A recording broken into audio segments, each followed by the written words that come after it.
কেজিএফ সিনেমায় বাজিমাত করার পর রামায়ণ সিনেমায় কোন লুকে হাজির হচ্ছেন ইয়াশ?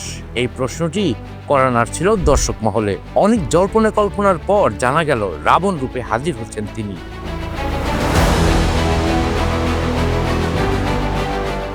কেজিএফ এর মতো মারাত্মক অ্যাকশন, উত্তেজনা এবং শক্তিশালী গল্পের মধ্যে রাবণরূপী চরিত্রের আবির্ভাব, এটা শুধু একটা চরিত্রের আগমন নয়, বরং এক বিশাল থ্রিলার যেখানে মিথ ও বাস্তবের সংমিশ্রণ ঘটবে।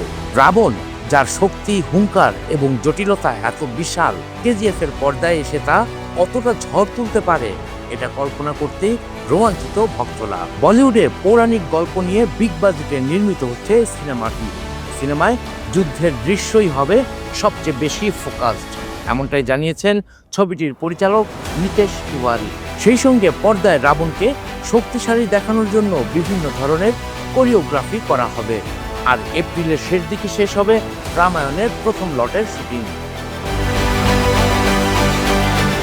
রাবণের চরিত্রে তার উগ্রতা, শক্তি, বুদ্ধিমত্তা এবং সেই সঙ্গে তার দুর্বলতাও প্রকাশ পাবে, তবে সেটা পুরো সিনেমাকে নতুন এক উচ্চতায় নিয়ে যাবে। রাবণের চরিত্রে তার উগ্রতা, শক্তি, বুদ্ধিমত্তা এবং সেই সঙ্গে তার দুর্বলতাও প্রকাশ পাবে, তবে সেটা পুরো সিনেমাকে নতুন এক উচ্চতায় নিয়ে যাবে। নির্মাতারা যদি এই রাবণ চরিত্রকে এভাবেই তুলে ধরেন, তবে সিনেমা জগতে নতুন এক ইতিহাস রচিত হতে পারে। শুধু ইয়াশ নয়, এই সিনেমায় অভিনয় করেছেন বলিউডের জনপ্রিয় তারকা রণবীর কাপুর।